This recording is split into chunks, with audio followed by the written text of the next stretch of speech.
Hello everyone, welcome to SS Odia tutorial.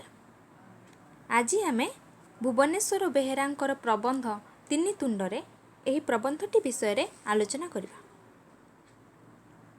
प्रथमे प्राबंधिकंकर परिचिति आरंभ करिबा, तापरे विषय वस्तु कौन रही से विषय रे आलोचना करिबा। प्राबंधिक भुवनेश्वर बेहेरा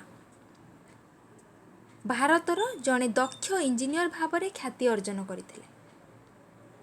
शिक्षादान को निज जीवनर व्रत भाव से ग्रहण करने से थिले जड़े विशिष्ट प्राबंधिक, रम्य रचयिता और गाल्पिक मध्य। सुण परीक्ष, कथा और लथा ए दुईटी होची तांको द्वारा प्रकाशित रम्य रचना ग्रंथ। सहाबस्तान, फरफर उड़े, आंसारी चाचा, कह मंत्रीवर आदि केतोटी तांकर होची प्रकाशित ग्रंथ। सुण परीक्ष ए जो प्रबंध समालोचना ग्रंथटी रही सेथिपाई से 1977 रे ओडिशा साहित्य एकाडेमी द्वारा मध्य पुरस्कृत। पश्चिम आफ्रिकार ओडिया ढेंकी होची तांकर भ्रमण कहानी। गाँर डाक तांकर आत्मचरित। ए आत्मचरित पाई 1994 रे सारला पुरस्कार मध्य ग्रहण करथिले। भुवनेश्वर बेहेरा साहित्य पत्रिका सप्तर्षिर प्रतिष्ठाता मध्य। तांकर जन्म कलाहांडीर काशीबाहाल ठारे 1916 मसीहारे। आमर जो आलोच्य प्रबंध रही तिनि तुंडरे। तुंड कहले कौन? तुंडर अर्थ होची पाटी बा पाटीर शब्द, जहाँ को आमे कही कथा। प्राबंधिक ए तिनि तुंडरे किपरि भाबरे कथा जो परिवर्तन लाभ करे ताहाकू ए प्रबंध माध्यम रे दर्शाइछन्ति। कौन रही प्रबंधर विषय वस्तु आलोचना करिबा। अनेक कहती जे शासन पद्धति गुड़िक मध्य गणतंत्र ही सर्वोत्कृष्ट। कौन कही था समस्ते ना शासन पद्धति। शासनर अर्थ कौन ना दमन बा दंडदान, जहाँ को उपदेश बोली मध्य कहा जाए, आदेश, आज्ञा। ये जो शासनर पद्धति रही, ये जो दंडदानर बा दमन करिबार जो पद्धति रही, जेते समस्त पद्धति रही से समस्त पद्धति उन्नत सर्वोत्कृष्ट हेउछि गणतंत्र। गणतंत्र कहले कौन ना प्रजा प्रतिनिधि को कर्तुक राज्य शासन। प्रजा माने निजर जो प्रतिनिधि को मनोनीत करिथांती से प्रतिनिधि कर्तृत्व रे जो राज्य शासन करा जाए ताहार नाम हेउछि गणतंत्र। गणंक द्वारा गणंक पाई गणंकर शासन को कुआड़े गणतंत्र कहा जाए। प्राबंधिक कौन सूचाई देवाई चाहते ना जो शासन पद्धति गुड़िक रही ता मध्यरु गणतंत्र हूँ सबुठ उन्नत।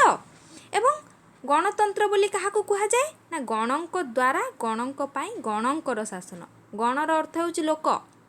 ये जो गणतंत्र शासन ये जो प्रजा प्रतिनिधि जो कर्तृक राज्य शासन रही ताहा हेउछि लोकंक द्वारा लोकंक पाई लोकंकर शासन। से कथा को वर्तमान प्राबंधिक व्याख्या करिसेंती ना शासन कहिले शासन बा लोकंक ऊपर शासन को ही बुझाए, निज स्त्री किंबा पुओ झियंक ऊपर मालिकाना जाहिर करबा नुहे। कौन कहगला शासनर अर्थ ना लोकंक ऊपर शासन को बुझाए। ये जो दंडदान, ये जो उपदेश, ये जो आदेश, ये जो दमन ताहा कहा को बुझाए ना लोक मानक ऊपर शासन को। निजर स्त्री निजर पुओ झियंक ऊपर जो मालिकाना जाहिर करबा, जो मालिकर प्राप्य को जाहिर करबा ताहा को शासन कहा जाए नहीं। लोकंक ऊपर जो दंडदान बा जो उपदेश जो दमन करा जाए ताहा को ही शासन बोली बुझाए। तेणु गणंकर शासन बोली कहिबारे किछि विशेष अर्थ थिला परि मने हो नै।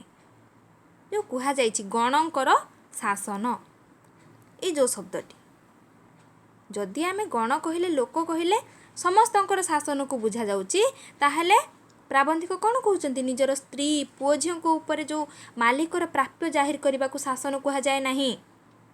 ताहले ये जो गणंकर शासन ये जो लोकंकर शासन तार विशेष अर्थ कौन हो प्रतिपालित हेउ नाही। जदि समस्त ऊपर शासन को बुझा जाई थांता ताहले आमे जदि गणंकर बा लोकंकर शासन कही थांते ताहले तार अर्थर कौन होता प्रतीति घटी थांता। सेथिपाई ये अर्थ किछि विशेष भाव में अर्थ थिला परी मने हु नाही।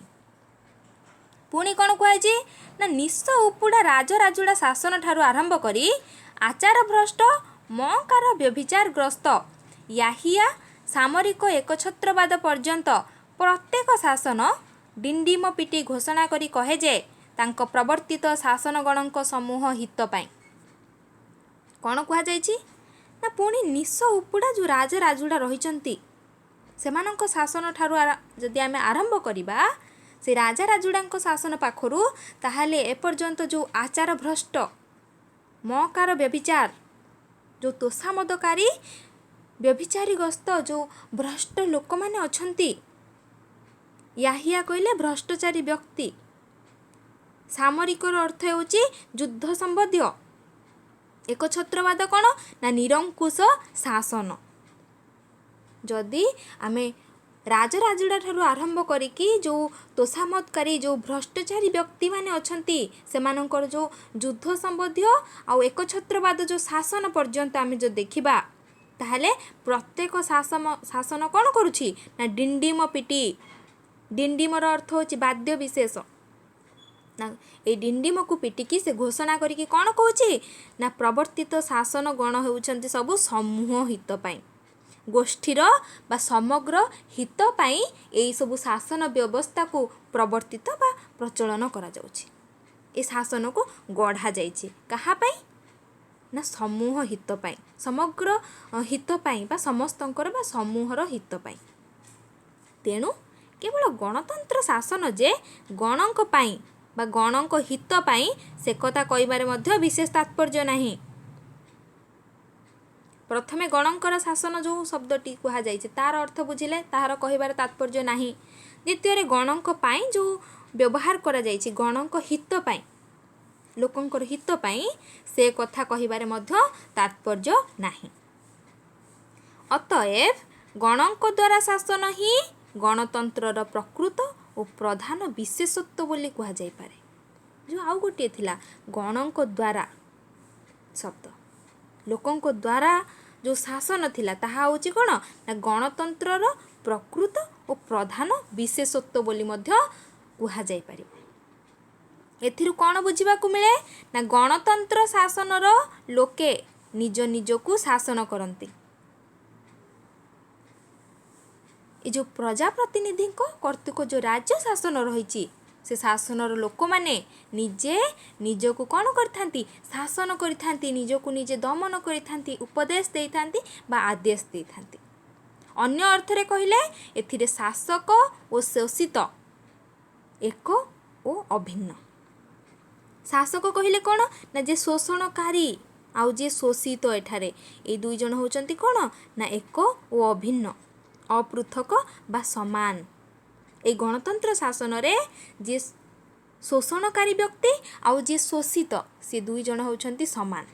सेथिपाई ए शासन रे प्रभु किंबा दास शोषक किंबा शोषितर कल्पना करा जाय न पारे। तेणु सामाजिक न्याय अर्थनैतिक समता व्यक्तिगत अधिकार और व्यक्तिगत स्वाधीनता लाभ संगे संगे समष्टिगत प्रगति ए शासनर स्वाभाविक परिणति बोली जुक्ति करा जाय। कौन कहा जाइछि ना प्राबंधिक कहिले गणंकर शासन आमे आकु कहि परिबा नाही गणंक पाई शासन मध्य कहि परिबा नाही। कौन कहा जिवो ना गणंक द्वारा शासन। सेथिपाई कौन कहा जाइछि ना एठारे शासक आउ शोषित प्रभु आउ दास एमानकर कल्पना करा जाय परिबो नाही।